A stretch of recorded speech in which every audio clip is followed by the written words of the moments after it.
We shall commence this module by discussing about risk and uncertainty, expected value, variance and risk preference in brief. Risk and uncertainty. In layman words, risk is the possibility of suffering harm or loss, danger, or the probability of loss to an insurer, while uncertainty is the condition of being in doubt or unpredictability, indefiniteness. Uncertainty is a contingency that defines the occurrence or non-occurrence of an event. Thus, uncertainty is always either 1 or 0. Risk is the probability of the occurrence of an event. Therefore, the value of risk also lies between 0 and 1. But when we talk about financial markets, these two words are not used interchangeably. They carry different meanings. Risk is used when we can assign a certain degree of probability to the happening of an event, that is, we have a priori information or historical evidence about the happening of an event. For example, when we toss a coin, we know that the outcome will be either a heads or a tail. So, we can assign 50% probability, that is half, to each of the outcomes. On the contrary, uncertainty arises when we cannot assign subjective probabilities to the happenings of any random events. For example, one cannot figure out the day his or her prayers will make him or her meet God, because such an event does not have any historical precedence. Thus, uncertainty refers to a situation in which individuals cannot form probabilities for outcomes, or because they cannot estimate the probabilities to assign to outcomes. So, our major concern in financial markets is associated with risk. Before going further, let us first familiarize ourselves with a few important concepts which are closely associated with the risk calculation. Expected value. While calculating risk, we assign certain probabilities of the happening of the particular event. These probabilities are basically the average values assigned to the possible outcomes and the result. That is, the expected value is the weighted average of these probabilities. Algebraically, let xi denote the possible outcomes of a random event and pi be the probability assigned to the happening of these random events. Then, the expected value will be Ex is equals to P1 into x1 plus P2 into x2 plus and so on till Pn into xn, which is equals to summation Pi xi, where I goes from 1 to n, such that summation Pi, where I goes to 1 to n, is equals to P1 plus P2 plus and so on till Pn is equals to 1. Thus, expected value will give the average value that a particular event would occur with a given amount of risk. Variance. Variance is a measure of risk, basically tells the dispersion or the deviation of the actual outcome from the expected outcome. The more the deviation, the higher the risk associated with the happening of the event.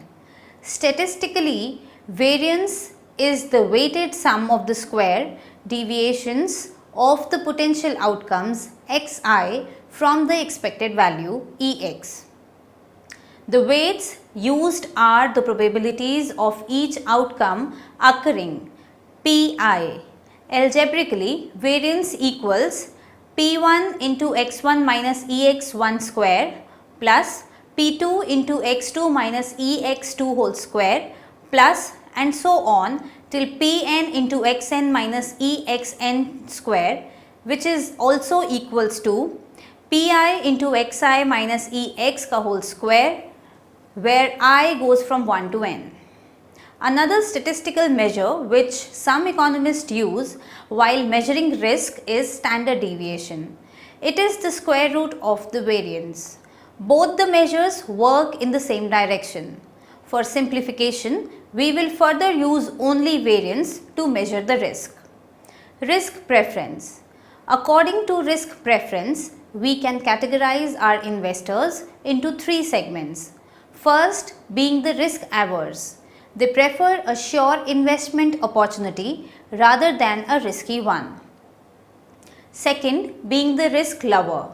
They prefer to take a risky investment opportunity to a sure one in anticipation of higher returns associated with that opportunity. The third category falls between these two, that is being risk neutral. They are indifferent between any of the investment opportunities available to them. Depending upon their performance for risk, they get varied returns as the price of the investment also varies with the level of the risk involved in it.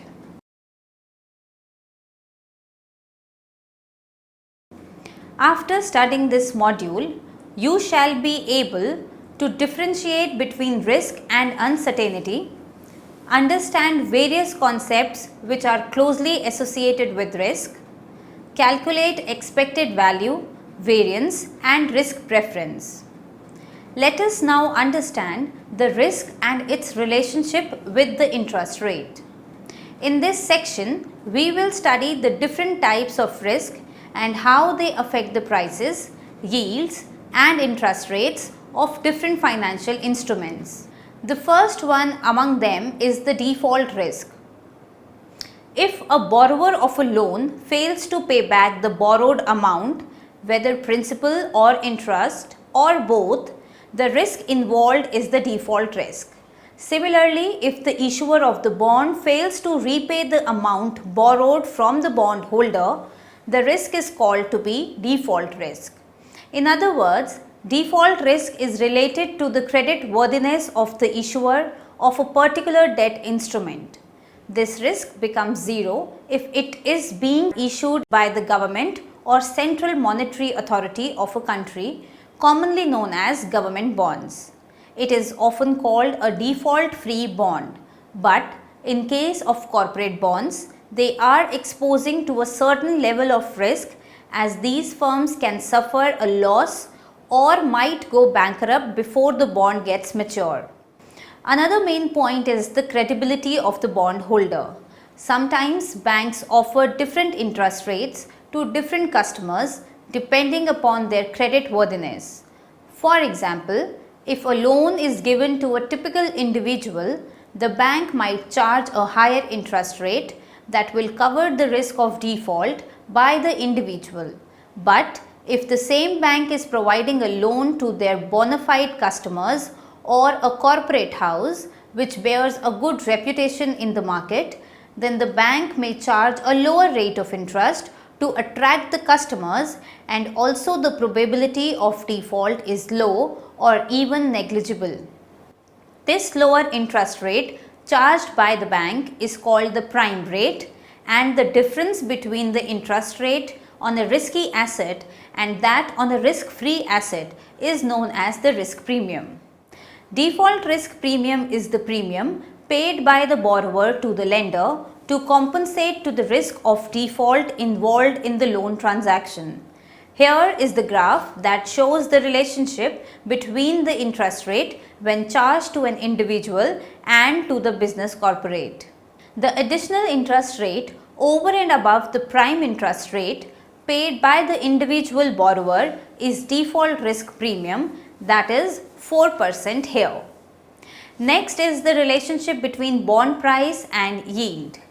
Consider two bonds with a maturity of 1 year, one being a government bond represented by BG and other being a corporate bond represented by BC, both having a common face value of INR 1000 and a coupon rate of 5%. For the government bond, there being no risk of default, the maturity value will be 1050 rupees, whereas for the corporate bond, consider the default risk to be 10%. So, there is 90% chance that the firm will pay its obligation and the bondholder will receive 1050 rupees and 10% chance that the bondholder will not receive anything. So, the expected maturity value for this bond will be is equals to 0.9 into 1050 plus 0.1 into 0, which is equals to 945. Thus, the present value of these bonds will be equals to, present value for the government bond will be equals to 1050 divided by 1.05, which is equals to 1000, and present value for the corporate bond will be 945 divided by 1.05, which is equals to 900. In both the scenarios, the yield to maturity comes out to be BG is equals to 5% and that of BC is equals to 16.7%. The difference 11.7% represents the default risk premium. So, it can be inferred that two bonds with same maturity, coupon rate and face value differs in price and the yield to maturity because of their differing risk of default. Let us now understand the liquidity risk. The risk that arises from the difficulty of selling an asset prior to its maturity is known as liquidity risk. In other words, liquidity risk refers to the ability of a debt instrument of being liquidated or sold before its maturity by its holder in the secondary market without making any loss thereof. It is present in all instruments, but its degree varies. Liquidity risk is lower in BG as compared to that of BC. Depending upon the credit worthiness of the bond issuer, a differential interest rate is charged. The interest rate charged being low for a credit worthy issuer and vice versa.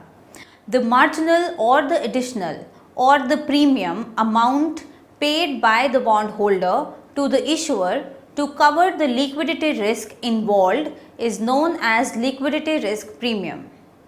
Now, we will discuss about the relationship between liquidity premium and interest rates. If an asset is more liquid in market, then lower interest rates are needed to compensate lenders for their funds. For example, the loans given to the large corporations are more liquid, that is, they can be easily sold or redeemable than the loans given to the small corporations. Consequently, the equilibrium interest rate offered on loans to the large corporations is lower than those offered to the small businesses. This extra or marginal or additional interest rate that the lenders must receive as compensation for holding the less liquid asset is called the liquidity premium. Here, this liquidity premium is 4%. Next, we shall discuss about interest rate risk and call risk. Differential interest rates leads to fluctuations in bond prices, thereby enhancing the risk to the value of an investor's bond holding. This is called the interest rate risk, that is, the risk of a change in overall level of interest rates. It leads to greater liquidity risk and also imposes an additional source of risk on callable bonds. Callable bonds are the bonds which are subject to the risk that the issuer will call or pay off the bond's face value prior to its maturity. Such bonds are issued at higher coupon rate and the overall level of interest rates then declines, making them profitable to the bond issuer to call in the old bonds and reissue them with a lower coupon rate. By doing so, the owner of the bond receives the face value earlier than the anticipated. This is called call risk. Moving on to discuss the inflation premium and inflation risk. When a lender provides funds to a borrower, the borrower promises to pay back the principal and interest rate in the future. Since inflation erodes the purchasing power of money, a rupee paid back in future does not purchase the same real quantity of goods as the rupee lent to a borrower today. Due to the impact of the inflation, the real value of the interest receipts earned on loans requires an additional premium to cover the expected rate of inflation. This inflation premium can be seen in the Fisher's equation.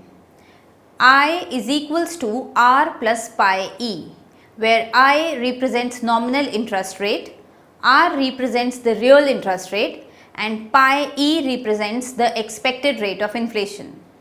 Thus, the nominal interest rate on loans is equals to the real interest rate plus the expected rate of inflation. The higher the expected rate of inflation, the higher is the nominal interest rate. Inflation risk is the risk that the actual inflation rate will differ from the expected inflation rate. If the inflation rate is higher than the expected, the real interest rate will be lower than the expected. Both the borrowers and the lenders face the inflation risk. Borrowers benefit from the unexpected increases in the inflation rate but are harmed by the unexpected decreases, while lenders benefits from unexpected decreases but are harmed by the unexpected increases. If risk averse, both will require an inflation risk premium when they either borrow or lend. The next is tax risk. Interest rate and bond prices are affected by the tax risk, that is, the risk of changes in the tax treatment of the interest income.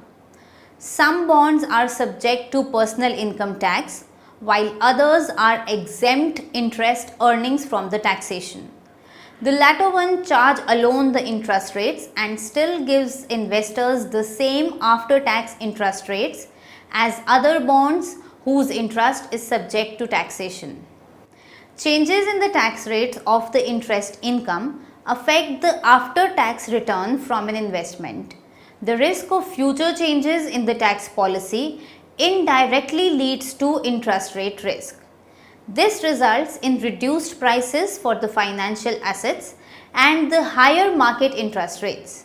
However, the prices of bonds which are exempted from taxes often rise during the periods of increased uncertainty about the tax policy.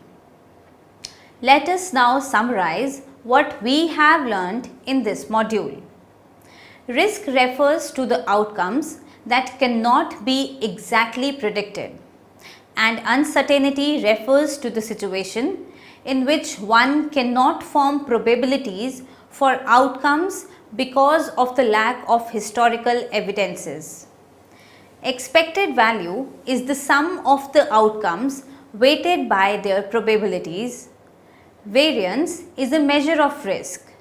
It is a weighted sum of square deviations of potential outcomes from expected outcomes. Based upon the risk preference, the investors can be categorized into three categories: risk averse, risk loving, and risk neutral. Default risk is the risk that a borrower will fail to make the stipulated debt payments. Default risk premium is a premium a borrower must pay to compensate a lender for the risk of default. There is an inverse relationship between bond prices and interest rates. Liquidity risk is the risk concerning the price an investor will receive if a bond or other debt instrument must be liquidated prior to maturity. Liquidity premium is the additional interest rate that lenders must receive as a compensation for the liquidity risk. Liquidity of an asset and its interest rate has a negative relationship.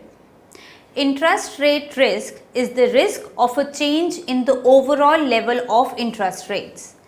Call risk is subject to the risk that the issuer will call off the bond's face value prior to its maturity.